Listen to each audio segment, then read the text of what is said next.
5월은 실록이 푸르른 계절입니다. 그리고 5월은 가정의 달입니다.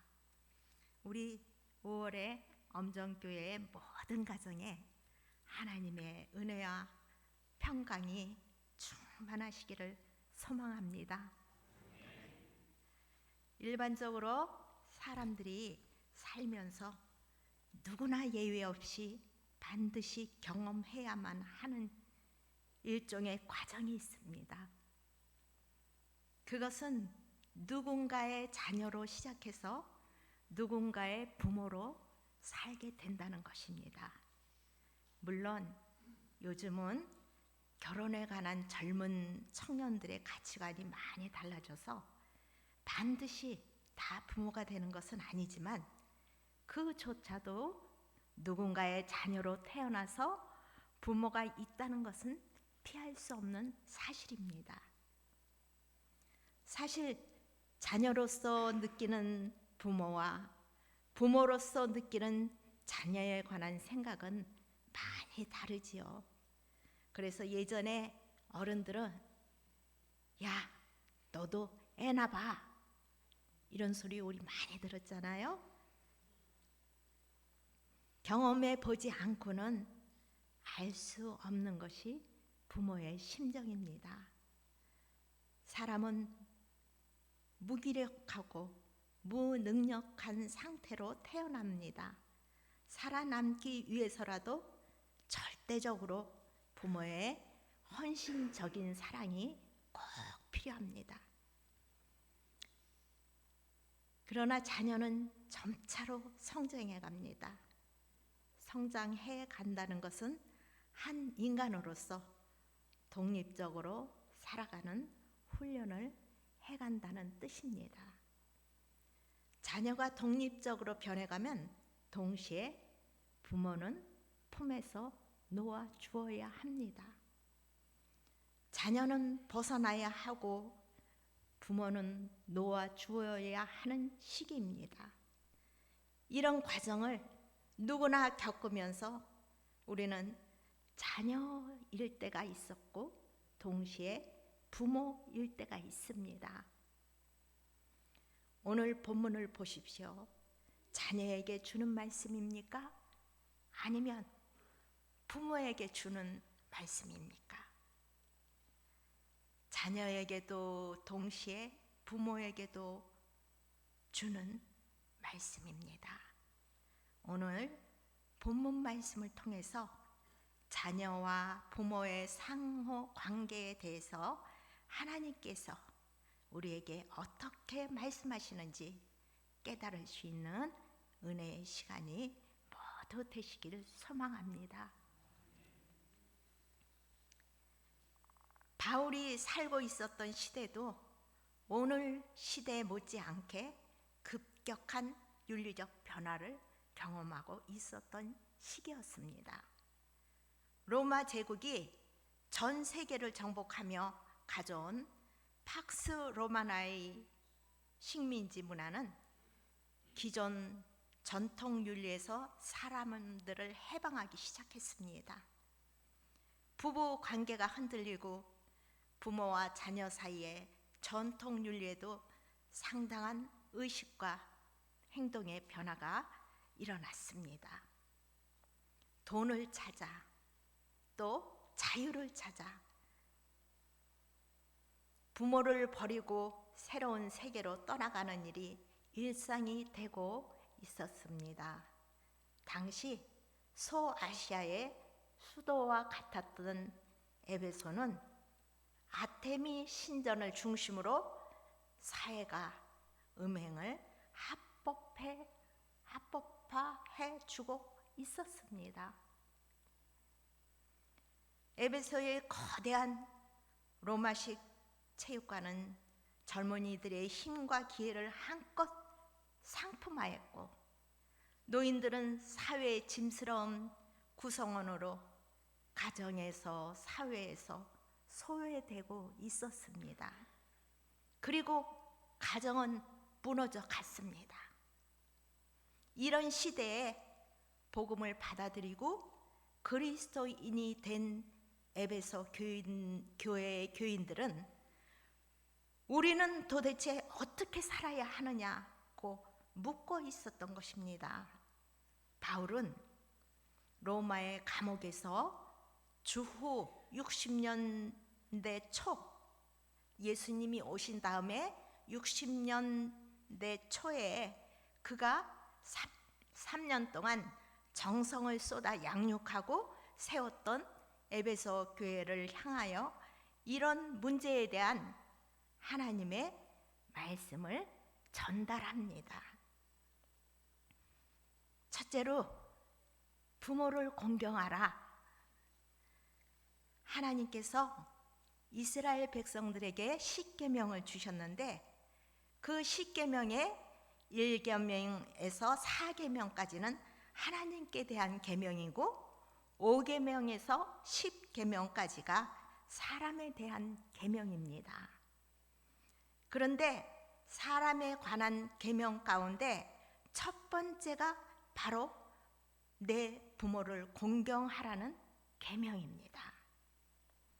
인륜의 첫 번째 계명이 바로 부모 공경입니다. 그리고 십계명 중에서 부모 공경에만 땅에서 잘되고 장수하리라는 하나님의 축복의 말씀이 약속되어 있습니다. 이 사회에 보면 사람들로부터 공경을 받는 사람들이 많이 있습니다.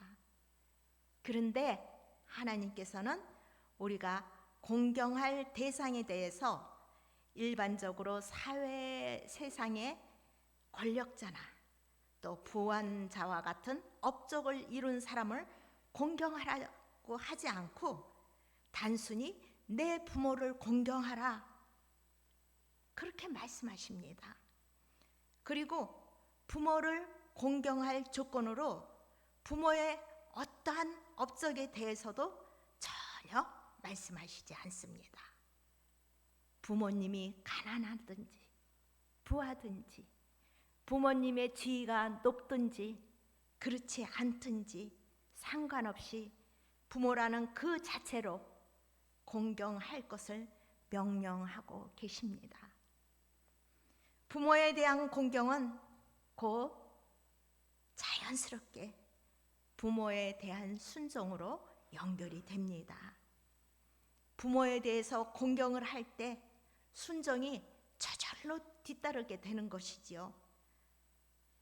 순종할 부모가 계시다는 것은 참으로 복된 일입니다. 그리고 하나님의 약속을 경험하는 기회가 되기도 합니다. 기독교는 효의 종교입니다. 그런데 많은 사람들은 그렇게 생각하지 않죠. 특히 세상 사람들은 더 그렇게 생각하지 않습니다. 한자에서 효는 늙은 부모를 얻고 있는 모양의 글자입니다. 서울 광화문 뒤쪽에 효자동이라는 동네가 있습니다. 그 동네를 효자동이라고 부르게 왜 그 동네를 효자동으로 부르게 되었는가 하면요. 옛날에 그 동네에 효부, 효자 한 부부가 살고 있었는데 어느 날 젊은 부부가 일하러 가면서 어린 아들을 할아버지 옆에 놓이고 나갔습니다. 일을 하고 얼마 후에 그 부인이 돌아와 보니까 시아버지가 잠결에 이불을 그만 손자에 덮어서 실수로 덮어서 손자가 진식해 죽었더랍니다. 그러나 시아버지를 며느리는 원망하지 않고 빨리 아이를 들쳐업고 밭에서 일하고 있는 남편에게 보여주었더니 남편은 자기 어린 아들을 보고 부모를 걱정시킨 놈이라고 질식해 죽은 아들의 뺨을 세차게 때렸습니다.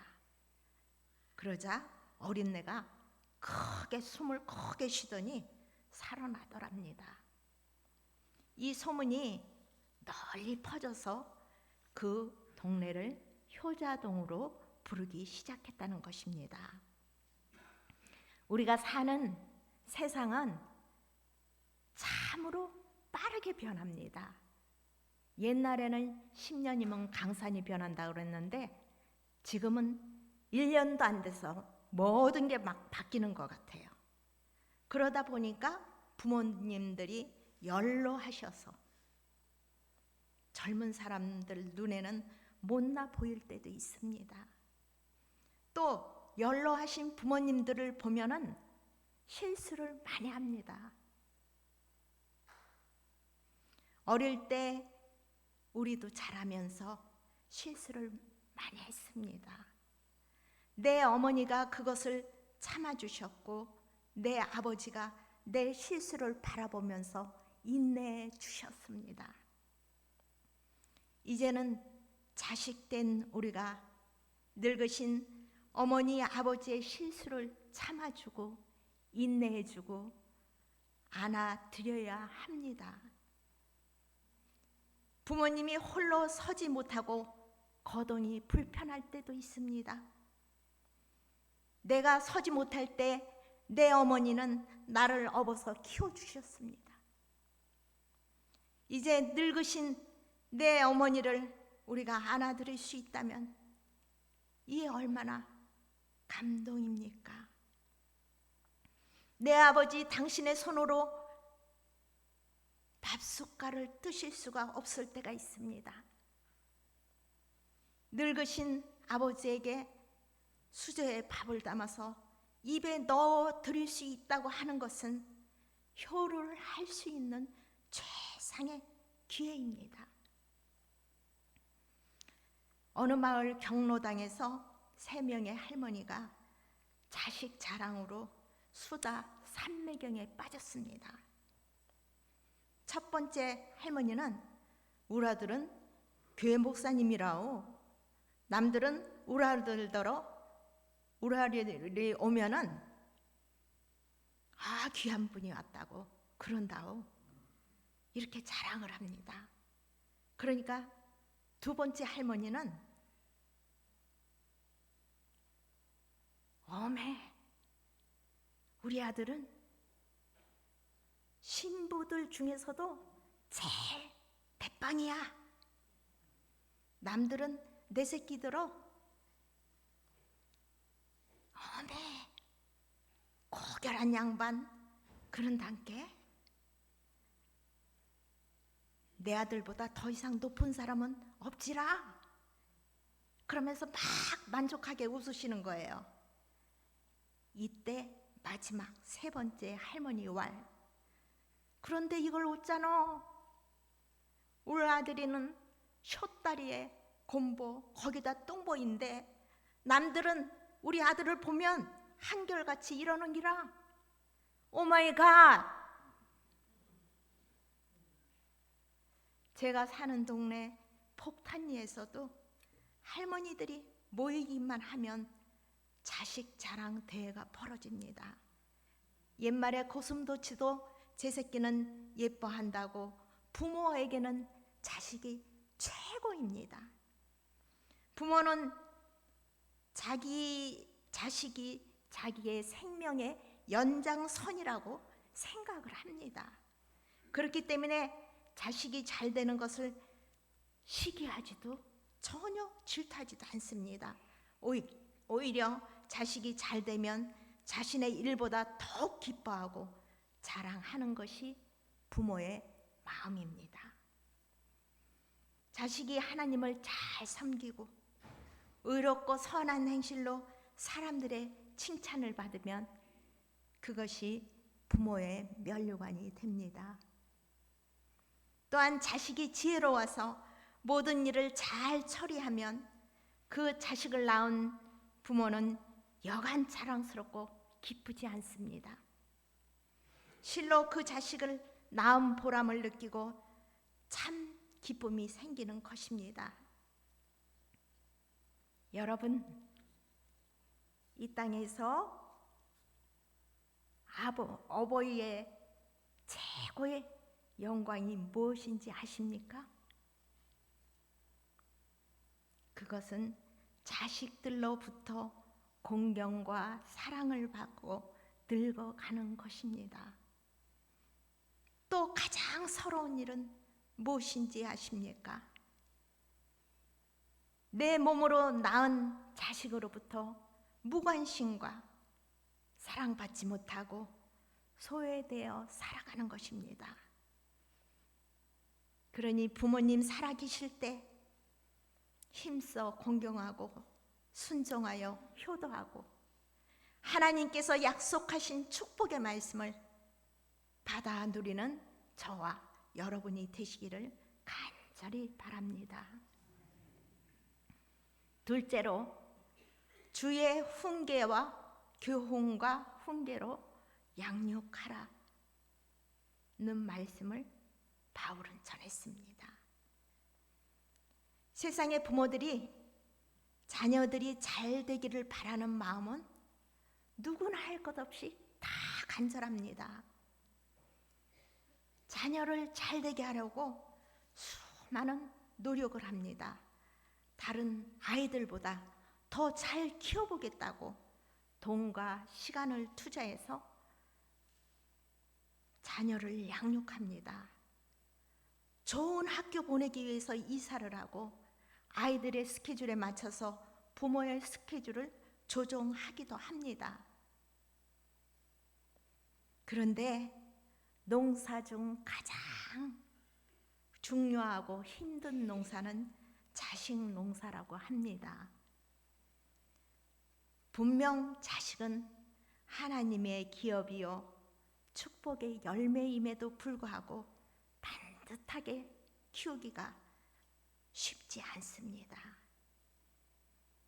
자녀들이 다 자라고 난 후에 돌이켜 생각을 해보면 다시 어릴 때로 돌아간다면 잘 교육하고 키울 수 있다는 그런 생각이 들기도 하면서 후회가 밀려오기도 합니다. 이런 잘못된 교육의 원인은 주의 훈계와 교훈으로 양육하지 않은 신앙 교육의 부재 때문입니다.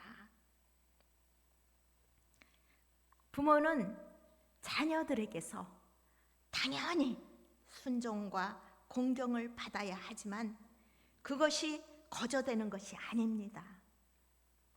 부모에게도 자녀들을 향한 책임이 있고 자녀들에게서 순종과 공경을 받는 방법이 있습니다. 본문 4절은 말씀합니다. 또 아비들아 너희 자녀를 노엽게 하지 말고 오직 주의 교훈과 훈계로 양육하라. 이 말씀은 부모가 자녀에게 자신의 생각을 강요하고 마음대로 주입하고 자신의 마음대로 다스릴 수 있다는 의미가 아니라 부모가 하나님의 대언자가 되어서 자녀를 하나님의 자녀로 잘 양육하라는 말씀입니다. 자녀는 내 소유가 아닙니다. 하나님의 소유이며 하나님의 계획과 목적에 내 자녀가 있습니다. 우리 부모가 자녀에게 해야 할 일은 마치 나침반처럼 자녀들이 나가야 할 방향을 제시해 주어야 합니다. 그들이 좋은 신앙으로 자라갈 수 있도록 믿음을 심어주면서 가정을 중심으로 사랑의 공동체를 형성해 주는 것이 너무 중요합니다. 하나님의 말씀은 우선 자녀들을 노엽게 하지 말라고 합니다. 자녀들을 노엽게 하지 않기 위해서는 그들을 인격적으로 존중하고 인정하고 그들의 생각과 감정을 존중할 줄 알아야 합니다. 그러나 아이들은 인격적인 존재이기는 하지만 아직 미숙하고 부족한 점이 많고 경험이 적어서 실수하기 쉬움을 또한 이해해 주어야 합니다. 너무 엄한 질책이나 비난을 하지 말고 더 발전할 수 있다는 가능성에 대한 확신을 주며 격려를 해야 합니다. 그렇습니다. 나이가 어릴수록 그 아이에게는 가능성이 무한하잖아요. 아이가 어떻게 잘 될지 어떻게 합니까? 특히 하나님의 사랑을 받는 존재로 자녀들을 대해야 합니다. 그리고 하나님의 말씀을 잘 가르쳐서 무엇이 옳고 그른지 바로 깨닫고 분별할 줄 알게 할 뿐 아니라 하나님의 말씀에 따라 할 것은 내가 싫어도 하고 하지 말아야 할 것은 내가 좋아도 하지 않을 수 있도록 훈련시켜서 자녀들의 의지를 바르게 가다듬어 주어야 합니다. 이런 이야기가 있습니다. 어떤 아들이 4살 때에는 아버지는 전능하다 라고 생각합니다. 왜냐하면 지가 보기에는 아빠가 못하는 게 없는 것 같거든요. 5살이 되면은 아버지는 전지하다, 아빠는 모르는 것이 없구나 이렇게 제 마음속으로 느낀다고 그래요. 그리고 8살이 되면은 이제 우리 아빠도 뭐든지 다 알지는 않는구나, 때로는 모르는 것도 있구나 이렇게 생각한다는 거예요. 12살이 되면, 요즘 아이들은 12살이 되면 사춘기가 오잖아요. 아빠는 아무것도 모르는구나. 그도 그럴 것이 옛날 사람이니까 이렇게 생각한다는 겁니다. 14살이 되면 아버지에게 신경 쓸 필요 없어. 워낙 아버지는 아는 게 없어. 그리고 20살이 되면 우리 부모님은 구제불능이야. 전혀 엉뚱한 소리하고 우리하고는 진짜 코드가 맞지 않아. 이렇게 생각을 하게 되는데 이 아들이 커서 35세쯤 되면 이럴 때 아버지한테 이것을 여쭤봐 왔으면 참 좋겠다 이렇게 마음속으로 아쉬워진다고 합니다. 40세가 되면 아버지라면 이런 때 어떻게 하셨을까? 살아 계셨으면 꼭 한번 여쭤보고 싶다. 그리고 그 아버지의 잔소리가 그리워진다. 그렇게 생각이 되고 50세가 되면 아버지는 훌륭했다. 나보다 훨씬 아버지가 훌륭하다. 지금 너무너무 후회된다. 젊었을 때 아버지의 그 소중한 지혜의 말씀을 좀 더 귀담아 들어둘 것을 이렇게 뉘우치게 된다고 합니다. 그런데 참 이상한 일이지요. 부모님이 사실 우리의 인생 선배잖아요. 그래서 올바른 이야기를 귀에 못이 박히도록 가르쳐 주시는데 그때는 그냥 한쪽으로 들어왔다가 한쪽으로 흘려보내고 정말 너무 가볍게 듣는 거예요, 부모님의 말씀을. 그런데 때가 되어서 내가 체험을 하고 나니까 또 내가 아버지, 어머니 그 나이가 되니까 비로소 우리 부모님의 말씀을 이해하게 되고 부모님의 마음을 헤아리게 되니 얼마나 안타깝습니까?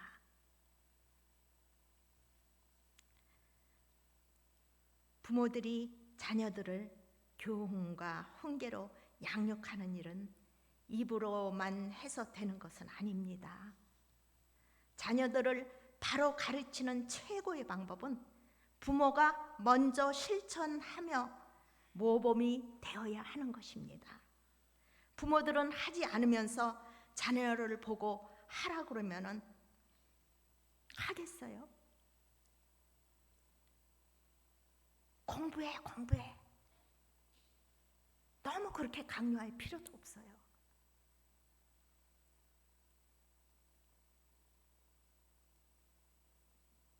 옛날에 우리 어렸을 때는 그렇게 공부했나요? 그렇게 부모에 대해서 너무 아이들에게 부모의 그 욕구, 그거를 아이들에게 너무 주입시키다 보면 부모에 대해서 비판적으로 돌아설 수 있기 때문입니다. 부모들이 먼저 하나님의 말씀을 바르게 깨닫고 그 말씀대로 사는 삶의 본을 보여주어야 자녀들이 자발적으로 부모에게 순종하며 공경할 수 있습니다. 나는 어떤 때는 주일날도 빠지는 적이 있고, 나는 집에 가서 성경도 한 번도 보지 않고, 나는 기도하지 않으면서 아이 보고 주일을 꼭 지켜야 된다, 기도해야 된다, 하나님 말씀대로 살아야 된다, 이러면 아이가 듣겠어요? 안 듣지요. 속으로는, 겉으로는 얘기 못해도 속으로 에이, 엄마 자기도 안 하면서.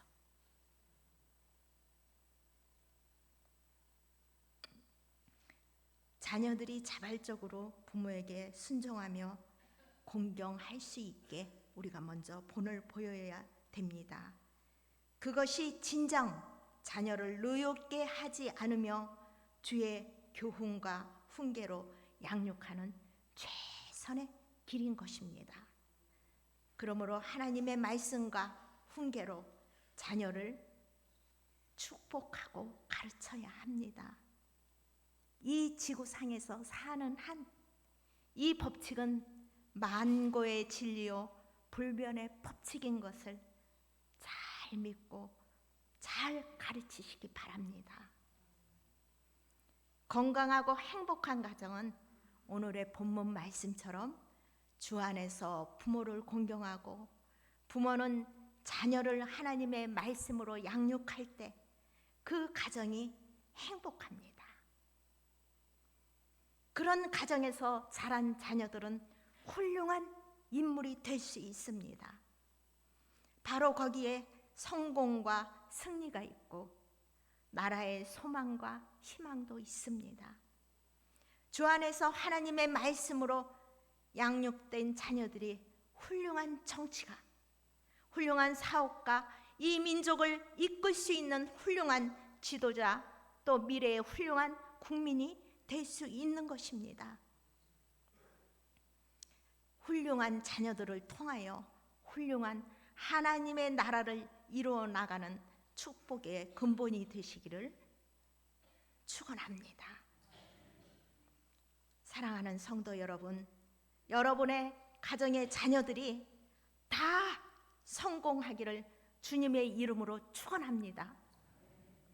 여러분이 부모를 잘 공경해서 땅에서 잘 되고 장수하는 축복을 받으시기를 주님의 이름으로 축원합니다. 기도하겠습니다.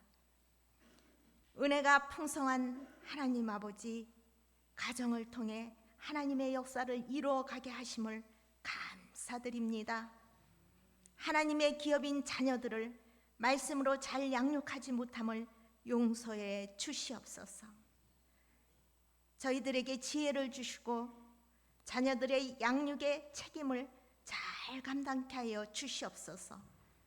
그들이 주님의 뜻을 이루어가는 주님의 일꾼들 되게 하여 주시어 하나님께 영광이 되게 하여 주시옵소서. 감사드리며 우리 주 예수 그리스도 이름으로 기도드리옵나이다. 아멘.